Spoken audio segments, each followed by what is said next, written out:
This could be okay. Hi, everybody. Thank you for joining me today on our financial wellness panel. We are going to start off with introductions. So I will introduce Sandy and then Kevin, Tanner, and Maggie. So Sandy, do you want to take it away? Hi, I'm Sandy. I'm one of the owners of Chesterfield Counseling Associates, and I have all of these wonderful therapists that I get to work with on a daily basis. And so we're here today to talk about financial wellness. Thank you for being here, Kevin. Hey everybody, so I'm Kevin Jones. I am a counselor at Chesterfield Counseling Associates, and I'm also excited to be here. Tanner. Hi, I'm Tanner Meyer. I'm actually a social worker, but same thing, just different education. And I'm a clinical associate here at CCA. All right, thank you. And then Maggie. Hi, I'm Maggie. I'm a graduate student therapist here at CCA, and I'm in my last semester right now at St. Louis University, obtaining my master's in marriage and family therapy. And I'm also excited to be here. Well, we're glad to have you all. So I know for sure that financial wellness is going to be a unique journey for each person. It's a personal topic and it's not going to look the same, even for each one of you or each one of us. So I want to start off kind of defining what financial wellness even is. Sandy, what does that term actually mean?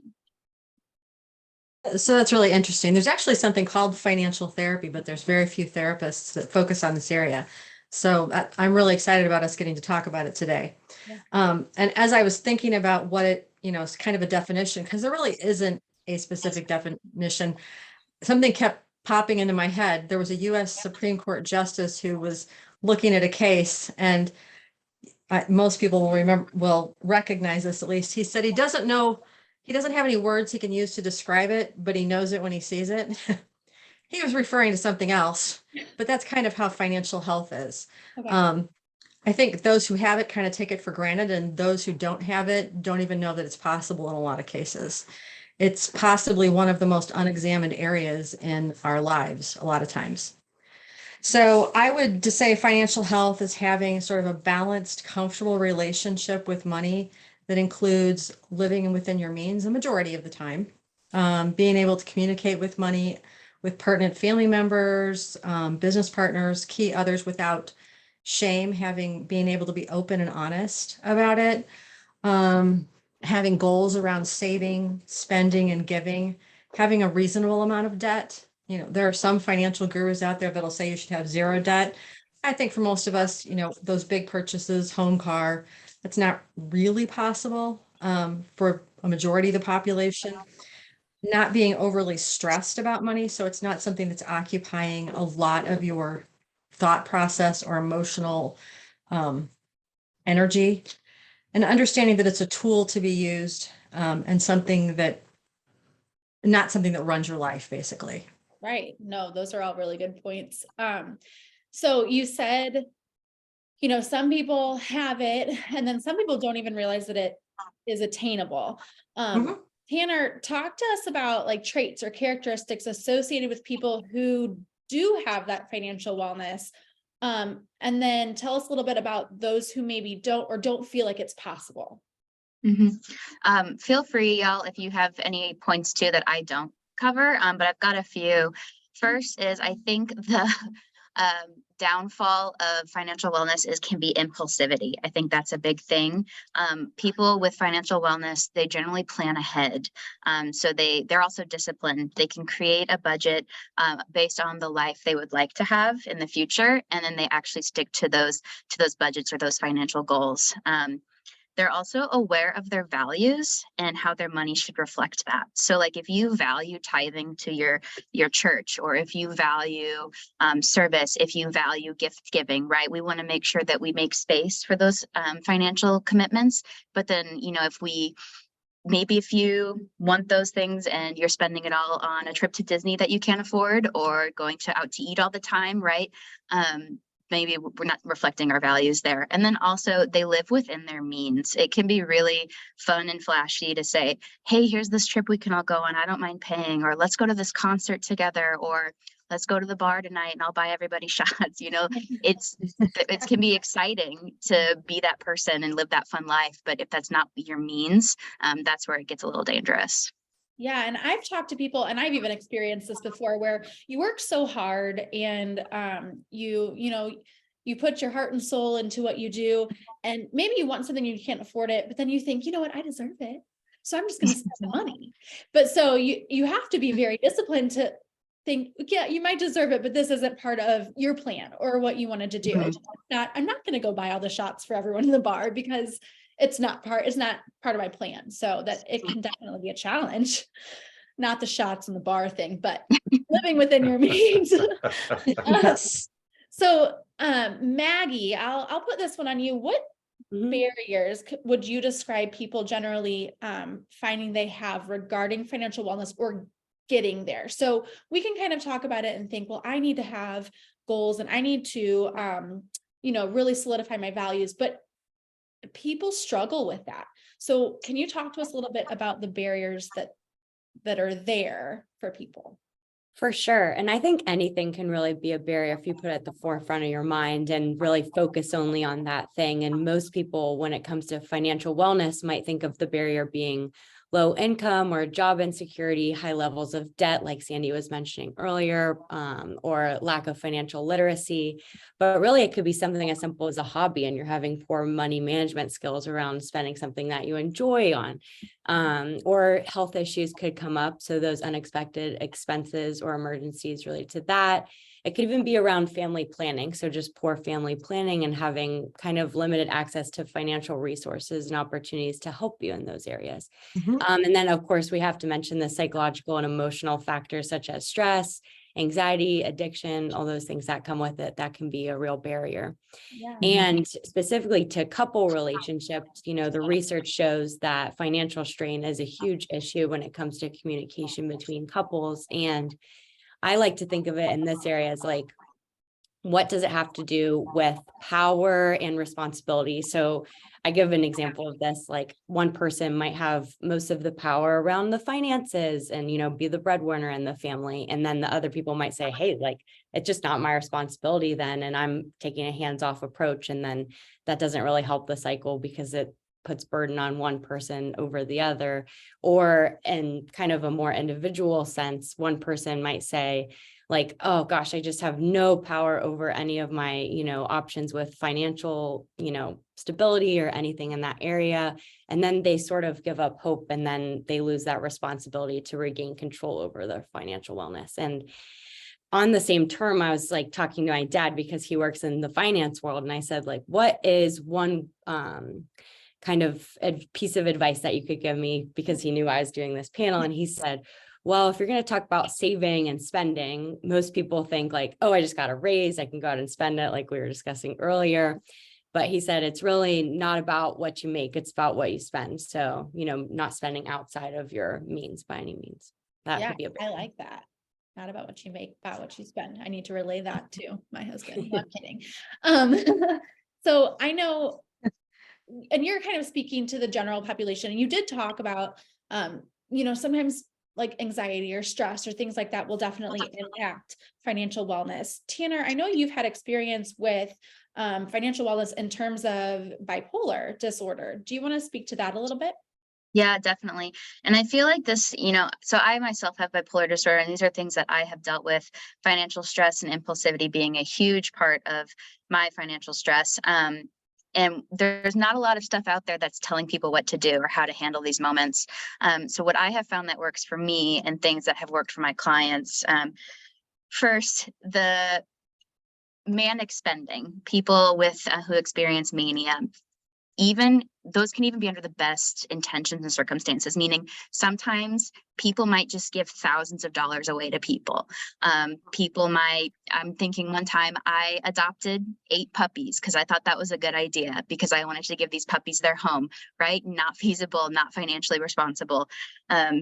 So they can come from a good place. I don't want to villainize people who manically spend because it can come from a very genuine, like, I want you to have this experience, or I think this will be a really great opportunity for us. So to take away some of that shame, but some things that do help is Don't use PayPal or autofill options when you are online shopping. Having some barriers in front of you to say like, okay, I have to physically get up and go grab my credit card, right? That's at least one barrier in front of you from that impulsive, quick decisions. Because I know I've even done an autofill on Instagram. It's got all my stuff. It took me 30 seconds to order that sweater that I didn't need. Right. Also, calculate your fixed expenses, including mental health care. I think that's a big barrier for people with bipolar disorder in particular. It's a very expensive condition to maintain. And a lot of people with bipolar disorder can be on disability as well. And so then there's a whole nother aspect of, do they have financial insurance coverage? Do they have the financial means and any stability at all? So that gets thrown in there. So when you can calculate them to your best knowledge, the mental health expenses you anticipate to need on a monthly basis, and keep that separate from your expendable income, that can be a good place to start framework to use. I know for myself, once you know your what are called your red flags of like, oh, I might be getting manic or hypomanic right now. When you can notice those, give your credit card and debit card to somebody that you care about and that you trust. I know I give mine to my partner or to my parents. And then anytime I want to make a financial decision that, or choice that might be a little expensive, I have to run it by them first. I know it can feel like you're taking a lot of power away from yourself, but it truly is to help yourself in the end. If you are online shopping and you feel like you just cannot wait to buy this thing, put it in your cart and walk away. You can put it in your virtual cart. It's there. You've got that little bit of gratification that, oh, I got this thing. This is that thing I really want. Walk away from the computer, get a drink of water, maybe distract yourself with an episode of TV. I say at least go 24 hours, but sometimes even that's difficult, but really put that time in between you and the order now button. And then also, if you are going out and you are wanting to spend money, but like, let's say the bar, right? If you know you want to go to the bar and get 2 drinks, only bring cash, and bring cash in the exact amount that you are willing to spend. Because if I go out and I have my debit card, well, suddenly one more drink and maybe I'll get an appetizer and then maybe I'll Uber us all the way home, right? But if you only have the cash on you, once that's gone, you cannot purchase anything else. So that can be benefit. Like even if you're walking into Target, you know, maybe bring yourself $20 extra to buy something fun, right? But then once that money's gone, then you don't have your card on you. And then lastly, I use an awesome app called Rocket Money. Some people use one called Acorns, which is great too. Acorns rounds up to the nearest dollar of every purchase you make and puts that into your account, usually a savings account. Rocket Money is my personal favorite. It does cost money to use, but it's very cheap. And you can create little savings accounts, automatic ones. So I have one that puts a certain amount into like a fake savings account, or into my spending money account, or into my taxes account. And I can only access that money like 4 days after I press withdraw. So it's not immediately coming into my checking account. So even if I do make that impulsive decision, I have to wait those 4 days to access that money. Okay. Sorry, that was really lengthy. I hope that No. was. No, I thought That's that was awesome. wonderful. And for people who have bipolar, but also I feel like a lot of those tips could really help people who just, you know, aren't financially well, or don't always have, you know, the ability, or they think they don't have the ability to say no. I love the idea of bring some money into Target, because so you can buy something fun, but like it's only going to cost this much money. So Yes. I also just think it's really cool and authentic coming from someone who has bipolar. So, you know, we can all read about all these things you can do, but hearing from you, someone who has it, and then sharing your story and sharing your tips, I just think that makes it so much more meaningful. So thank you, Tanner. Yeah, of course. And I'm figuring it out as I go. I'm by no means perfectly financially responsible every month. But this is what's definitely helped me, and I know has helped other people. So one of the things, and this is just for me personally, and some people I've talked to, one of the things that's helped is goal setting. So I want to talk a little bit about goal setting. Kevin, do you think that goal setting can play an important role when working towards being financially well? And if so, why is that so important? I think it's absolutely imperative, actually, when we're talking about financial wellness, because we're not going to be able to know what we want and where we're going unless we have some idea of where we want to go, unless we have some idea of a goal. Now, this could be anything. It's completely based upon whatever you or I or Tanner or Sandy or Maggie, whoever may want. You know, that could be I want to own my own home. I want to buy a car. I want to be able to go out to the bar every weekend. We keep using that analogy. I want to be able to go and, have fun at Target once a month, whatever it may be. But we need to have those goals. And I also echo the rocket money thing that Tanner mentioned. I use that as well. And it's a really good way of sort of helping yourself save towards these goals. You can have that spending account. Like for me, I just use cash as my fund money. So I have a little bit of cash every month or whatever, and I just use that as my fund money, right? And that's because I can allow myself to save up towards some goals that I have. And a big thing with those goal setting is going back to that delayed gratification, going back to that ability to look over, okay, 5, 10 years, where am I going and what am I wanting to do? And if we have those goals, we can then set up the rest of our financial experience and our financial life so where we can build that in a sustainable manner. But we can't do any of that if we don't first sit down and say, okay, what is it that I actually want for myself, for my family, for my community, and how can I actually get there? Right. So what would you say to the people who, and I'm throwing this out there at you, this was not on the list of questions, but Love it, please. you have a goal that's, 5 years from now, 10 years from now, 15 years from now, but that's sometimes really hard to see. Sometimes even, a year from now is hard to see. So what would you say to people who are like, oh yeah, I want a goal set and, I can totally get behind this, but I feel like sometimes when you don't get the gratification and you have to wait for so long, it can kind of become like, I can't do this anyway. You know what I mean? So what advice would you give to those? Yes. Do you have any tips on how people can manage that? Absolutely. Absolutely. I love that. And thank you so much for bringing that up and naming that. What I love doing is I love breaking the goals down to smaller goals. Now, this is easy to do with like practical stuff of like, I want to clean my room. And so I'm going to clean this side and then that side and then that side. With goal setting and finances and big saving up a lot of money, it can be a lot more difficult. So one thing I really like doing is almost giving yourself a little bit of like benchmarks. So say I want to save up $10,000 to buy a house, to put a down payment on a house, something like that. Mm-hmm. I may be like, okay, I'm going to get up in this, savings account or whatever it may be to $100. Look at that. I got $100 in that account now. That's awesome. Mm-hmm. Right. And then I want to maybe see that number be $1,000. Like, oh man, I finally got that $1,000. That is awesome. And so you break down and give yourselves these benchmarks, almost checkpoints that you can build towards as if it's almost like a game. You get to the save point in the game, right? And it's almost like you get that adrenaline, that sort of that dopamine rush. That's like, look at me, yes, I got this, right? And then building rewards for yourself, right? Like you hit that $100 mark, $500 mark, $1,000 mark, whatever it is for you, whatever it is within your means, and say, okay, I'm going to spend an extra $20 or $50, whatever, and do something nice for myself. Get something on my luxury wish list, right? Reward and positive affirmation is always, always, always more powerful than negative.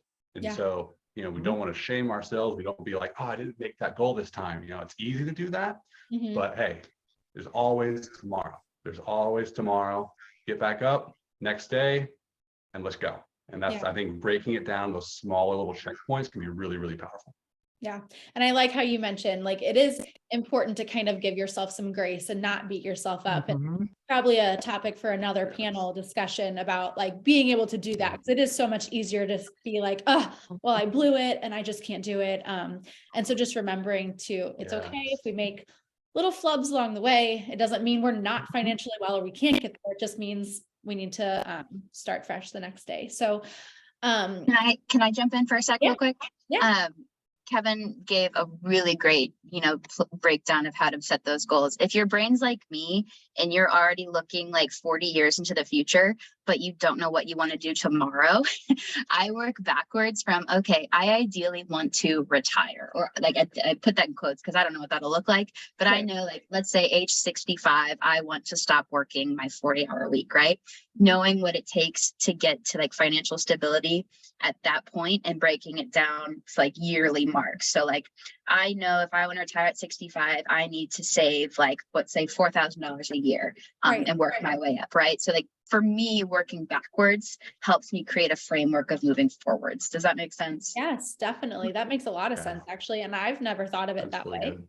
Yeah. So, so we've talked a lot about financial wellness. And obviously I want to go to Maggie. We haven't heard much from Maggie. What if somebody wants to assess financial wellness? How do you go about assessing where you are financially? Sure. And Alyssa, like you mentioned at the beginning, everyone will sort of be at a different place when they go to assess their financial wellness. And I think it's important to think like, have you already asked yourself, am I organized? Like, should I save this money? Should I invest it? Should I spend it? Or some people might even be way too overwhelmed to even think about things like that.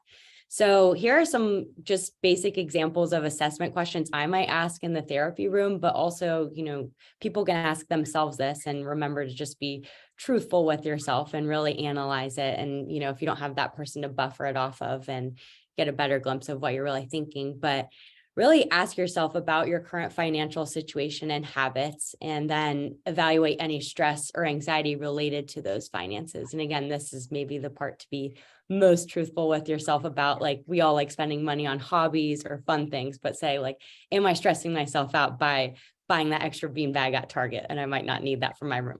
Right. You might want to assess money management skills and attitudes towards spending and saving our money in general. Identify those negative patterns, emotions, behaviors in financial decision making. And like Kevin was just discussing, discuss those goals and priorities for financial wellness and setting those achievable financial goals. Addressing any underlying physiological or emotional factors that affect your finances and spending. Create that plan for managing stress and related that to finances to plan on improving that financial literacy and behavior. And that plan will really develop those strategies for improving money management skills in general, even if it's a specific area. Like if we're going to break down a goal, I'm sure that will, spread out into other areas of your life, especially in financial wellness. And, seek out that support and those resources to help you achieve your financial goals. And again, if you have any addiction or impulse control issues, then like gambling or excessive spending, seek help for that, because that's not something someone could really handle by themselves. Right. And I think, Tanner, you kind of spoke to this as well, and Maggie, you did a little bit, but even like when we do things like weight loss, say, it's nice to have an accountability partner.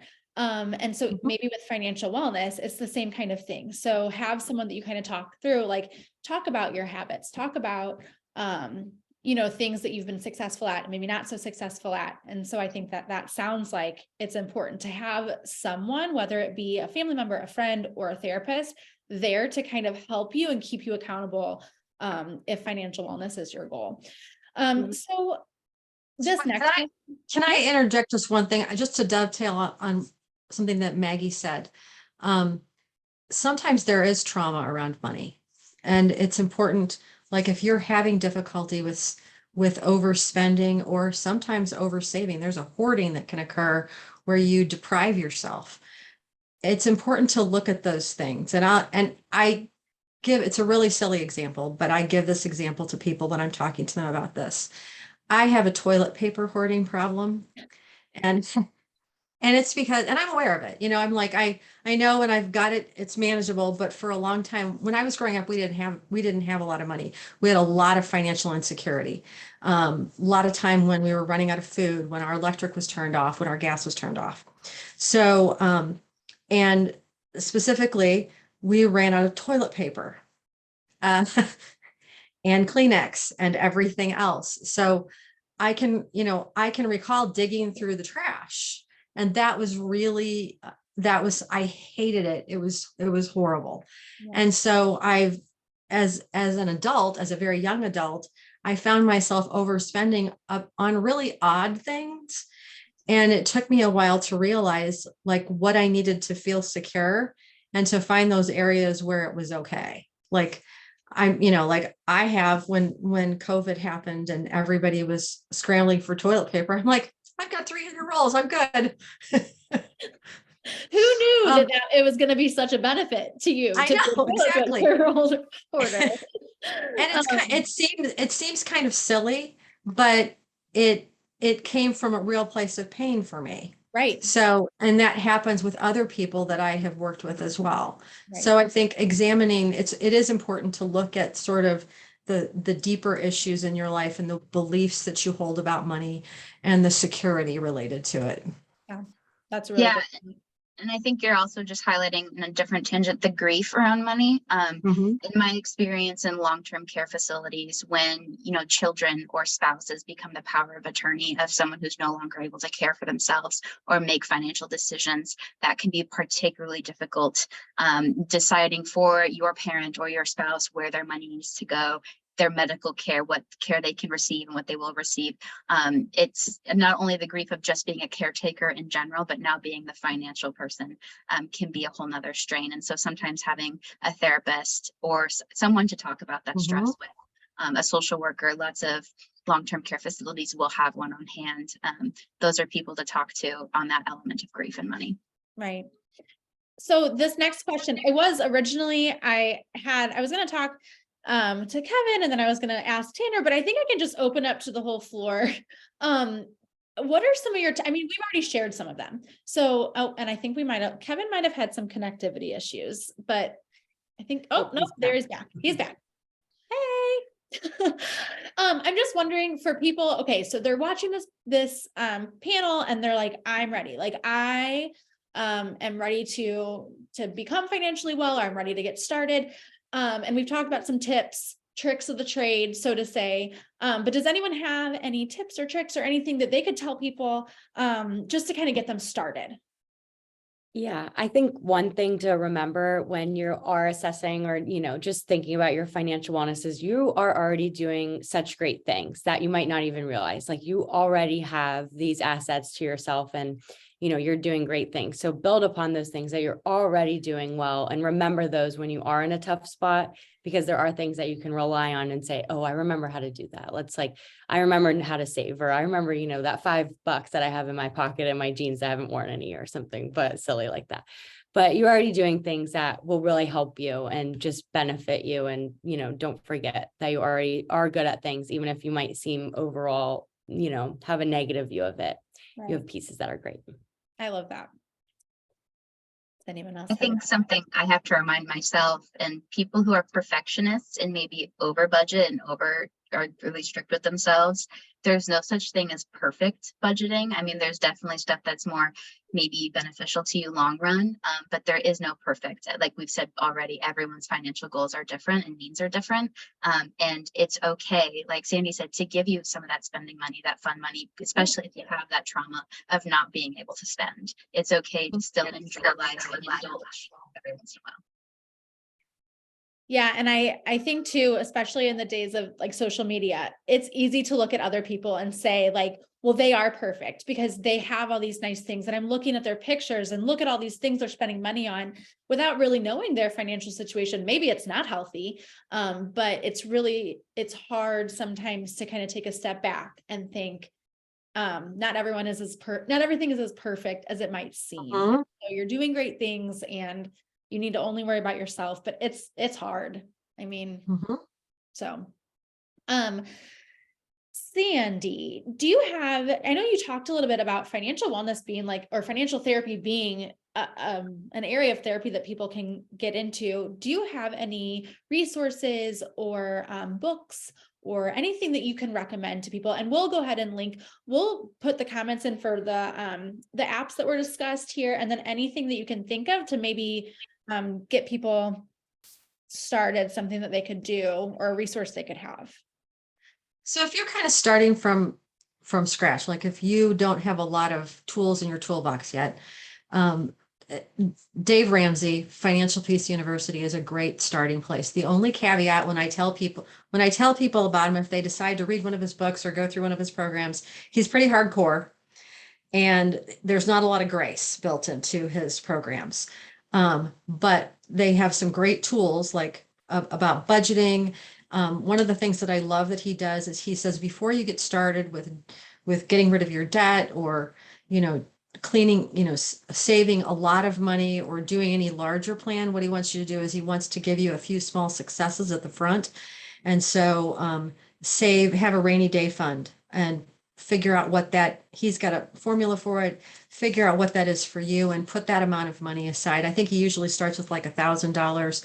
Depending on where someone is at, I'll actually have them, it might be starting at $200 because maybe they don't have that. But have that in a fund, someplace. It's completely separate, and that's for your emergency, because emergencies always happen. So I like his program as a place to start, but I don't, like I said, it's hard to stick to. I think only about 20% of people can actually do that program because it's so tough, but it's got a lot of really good tools. Another one is he also does a podcast that's really good.